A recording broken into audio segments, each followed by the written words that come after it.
que ya está con nosotros el ingeniero José Blandón Castillo y sus comentarios nacionales. Pero déjeme usar rápidamente un elemento de la historia nacional que usted debe conocer para entender este proceso electoral y poder desarrollar la estrategia correspondiente.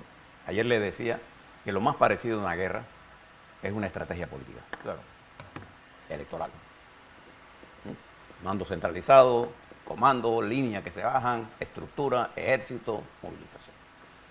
Nosotros, cuando comenzamos las negociaciones con los Estados Unidos, el Estado Mayor de la Guardia Nacional de Panamá, bajo el comando del general Omar Torrijos, decidió, junto al equipo negociador nuestro, la estrategia de la guerra que íbamos a desarrollar. No todos los que trabajamos con el general Torrijos sabíamos de eso. Yo no tenía por qué saberlo. Nosotros estábamos encargados del frente interno bajo la dirección del vicepresidente, don Gerardo González Bernaza, un tremendo y dirigente político. No existía PRD, este Estado Mayor. En esa línea, el general Torrijos diseñó varias cosas fundamentales. Una, que la negociación tendría que resolver el asunto fundamental, lo que era la razón del conflicto. Y era que había que quitar el sistema colonial. Dos, que esta es una guerra que íbamos a llevar al plano internacional. Entonces desarrollamos toda una estrategia internacional bajo el mando del general Omar Torrijos. Tres, que íbamos a darle explicaciones a los panameños e íbamos a transmitir el debate que se daba por los tratados en los Estados Unidos en directo y con traducción simultánea. Y cuatro, decidió el general Torrijos y su Estado Mayor que este problema no se lo iba a dejar a las futuras generaciones. Es decir, que si las negociaciones fallaban, iba a eliminar el canal de Panamá. Iba a explotar. Bueno, eso sí era una cosa irresponsable. Esa fue la estrategia que lanzó el general Torrijos. Y entonces entramos a ese proceso. En ese proceso había un equipo negociador nuestro bajo la dirección del ministro de Relaciones Exteriores y dirigido por ese gran panameño, ese gran intelectual, don Rómulo Escobar Betancourt. Y grupo panameño, Ahumada, Barleta, Cano, economista, en fin, gente de valía, que estaba encargado del proceso negociado. Y también se dio cuenta que si no negociábamos primero con el Estado Mayor norteamericano, nosotros no íbamos a obtener. Y eso fue lo primero que se hizo, el estatuto militar, de aquí hasta que terminara. En ese proceso de negociación, diseñada la estrategia, se comenzó la implementación. Y recuerda que nosotros fuimos a referéndum antes que los Estados Unidos aprobaran el tratado. Nosotros fuimos a referéndum en el 77 y octubre del 77. Y la aprobación del tratado en marzo del 78. Entonces nosotros, cuando se dieron las votaciones del 78,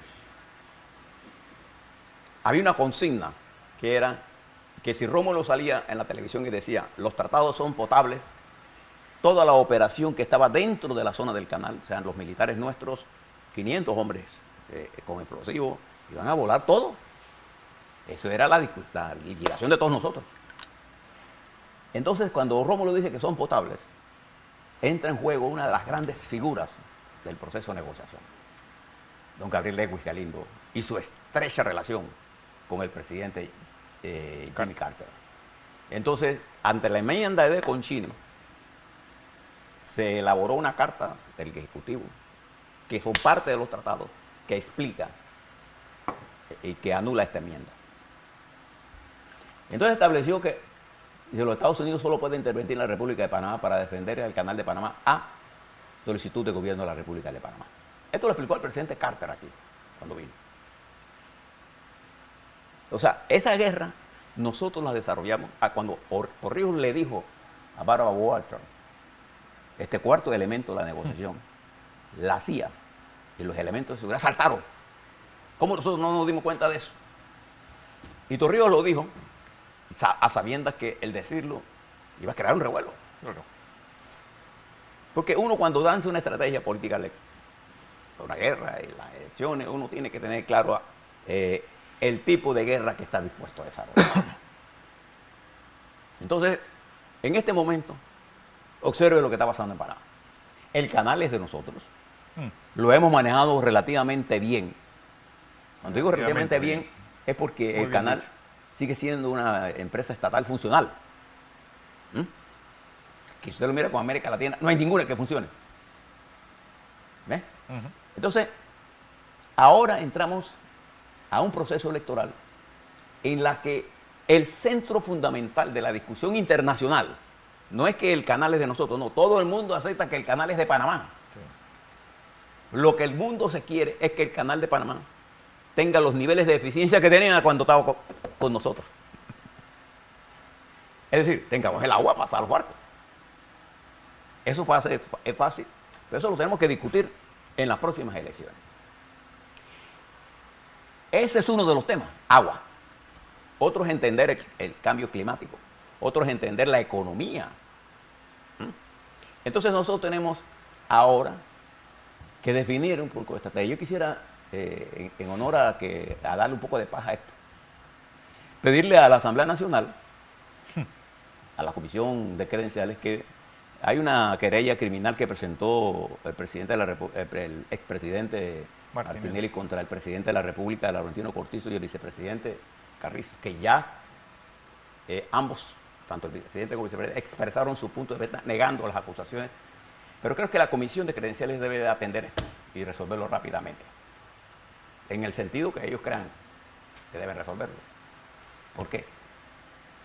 Porque los elementos estos son elementos de tal nivel de Disociación. de creación que crean un nivel de ruido y de inestabilidad que tenemos que resolver rápidamente para poder llegar al proceso electoral, como dirían los muchachos, cool. Tranquilo, tranquilo. ¿Y por qué debe resolverse esto? Porque el asesinato de cualquier persona, y sobre todo de un dirigente político, constituye un problema serio. Sí. Serio. Y a implicar al presidente y vicepresidente es mucho más serio todavía. Entonces eso hay que resolverlo. Y hay que resolverlo rápido, en el marco de la ley. Entonces, una de las cosas importantes de esto es que todos estos elementos que generaron la decisión de la Corte el viernes no están reflejados en la encuesta que yo le estoy hablando. Y yo no tengo ninguna preocupación por quién va arriba ni por quién va abajo en las encuestas. Mi preocupación sobrepasa esas cosas.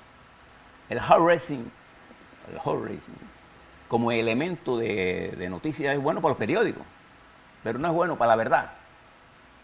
Porque los números no explican absolutamente nada, si no están en un contexto. Y los números miren un contexto de una cosa que pasó. ¿Cómo puede tener contexto una cosa que no ha pasado? Entonces, si no ha pasado, ¿qué sentido tiene mirar esos números? Ninguno. Dos, ¿entendemos realmente la nueva correlación de fuerza que se ha generado a nivel local y a nivel internacional? ¿Sabemos nosotros lo que va a ocurrir en Argentina, lo que está ocurriendo en Venezuela, el rumbo que va a tomar eso, el rumbo que va a tomar? Todo eso va a tener influencia aquí. Todo. El rumbo que el mundo le ha asignado a Panamá, que es el mundo más estratégico y más importante del mundo. Observen para que ustedes vean, en el mundo internacional, la República de Panamá ocupa un primer sitial, no importa el orden de la discusión que se esté dando. La presencia de los Estados Unidos en Panamá, la presencia en los medios internacionales. Ahora Ecuador nos ha llevado un poquito la ventaja, porque el presidente Noboa ha emprendido una guerra frontal contra el narcotráfico, el crimen organizado con la ayuda de los Estados Unidos.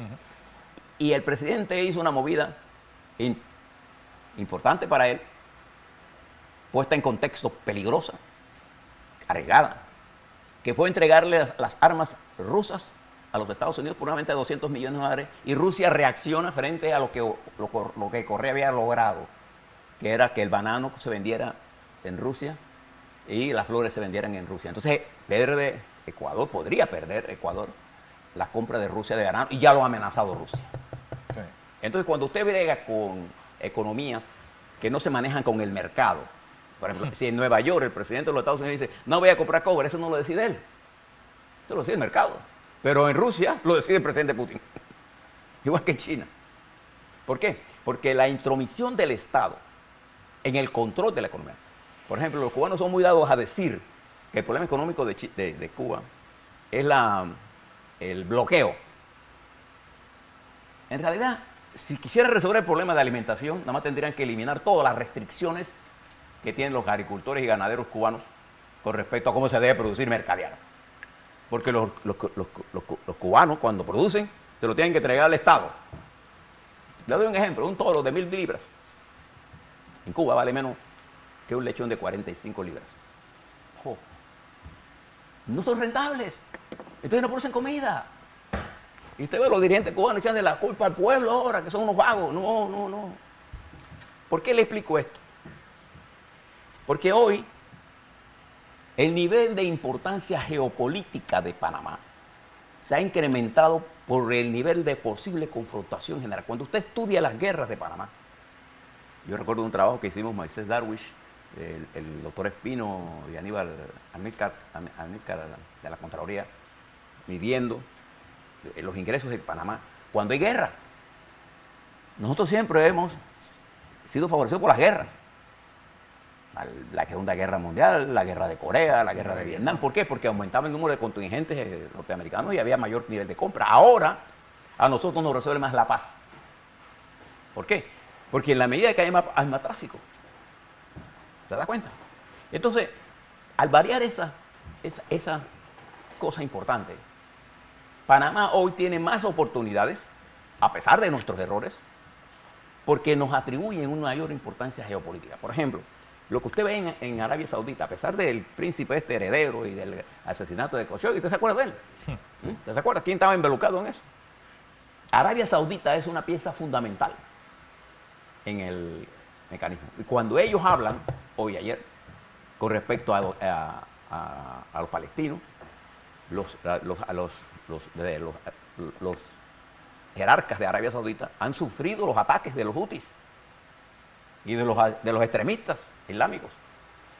Ellos ahora entienden lo que está ocurriendo y lo ven desde otra perspectiva. Esa es la otra perspectiva que los panameños tenemos que mirar ahora. No son los errores que hemos cometido, sí, hemos cometido errores. Es cómo aprovechar la nueva situación que se ha generado para buscar soluciones al canal de Panamá, B al agua panameña, B a la economía panameña, a la mejor distribución del ingreso. Fíjense las palabras que uso. La mejor distribución de las riquezas que generemos. No repartir las riquezas que tenemos. Como decía Margaret Thatcher, los socialistas son buenos cuando la plata le alcanza, la plata que no es de ellos. Entonces, nosotros tenemos que fortalecer algunas cosas, algunas discusiones importantes. Para elevar el nivel de la discusión en los próximos meses, bastan 30 días, 60 días para hacer eso. Sí, bastan. Es cómo vamos a manejar el país y la necesidad de crear una fuerza de sustentación que más allá del gobierno nos permita enfrentar el revolú social que hay, que hemos creado con la mentira como elemento de lucha. Entonces, los panameños que hoy van a los carnavales, por eso yo les decía, vaya, diviértese un poco, coja de los tweets y no le pare bola, ni me ponga a poner fotos. Antes uno iba a los carnavales, Fernando, y tomaba trago y bailaba, y sí, nadie le tomaba fotos. Eso era una ventaja que teníamos nosotros, ¿no? De nuestra generación. En nuestra generación. Ahora no, ahora ustedes lo ven en algún lado orinando y le toman una foto.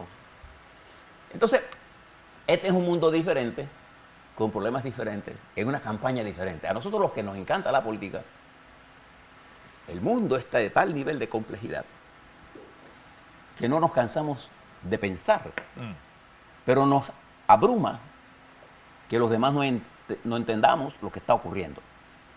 En el año de 1978, cuando nosotros pasamos todo este año, los tratados Torrijos-Carter, que fue el jalón más importante que Omar logró, al culminar el sueño dorado de nuestras generaciones, abrir una nueva perspectiva. Los militares no lo entendieron cuando se dio el repliegue, no lo entendieron. Resultado, la invasión del 89. Las nuevas generaciones, comenzando con Endara, no entendió que tendríamos que reformar la Constitución. Ahora el caminar de las cosas cambian tan rápido que la Constitución es un tema importante para algunas cosas nada más, puntuales. Pero el panameño tiene otros problemas más puntuales que la propia Constitución. Entonces tenemos que entender todas estas cosas y saber balancear una cosa con la otra. Porque nunca la nación había estado tan dividida. Antes había una religión que unía a los panameños. Ahora Es que no tenemos ningún... nos hemos convertido en una parte atea, en otra parte católica, en otra parte protestante, en otra parte tal. Entonces no tenemos una unidad de acción. Ni un proyecto general común. Tenemos que tener una base de un proyecto nacional. No hay. Y esa base del proyecto nacional no la vamos a lograr con insultos, con acusaciones, ni con nada. Lo vamos a lograr viendo los resultados electorales, no queriendo imponer los resultados al que a mí me dé la gana. Yo les voy a decir algunos pronósticos que yo tengo con la información cualitativa que tengo, no cuantitativa. No pierdo mi tiempo leyendo ninguna encuesta. No la pierdo. Pero mi información cualitativa me indica a mí que los partidos grandes, que representan 1.6 millones de votos en este país, se van a hacer con la mayoría de la Asamblea Nacional. La base territorial de estos partidos se va a imponer en las elecciones del 2024. Pero están dadas las condiciones para que el próximo gobierno que se instale abra el espacio para un entendimiento nacional. Porque no hay otra salida.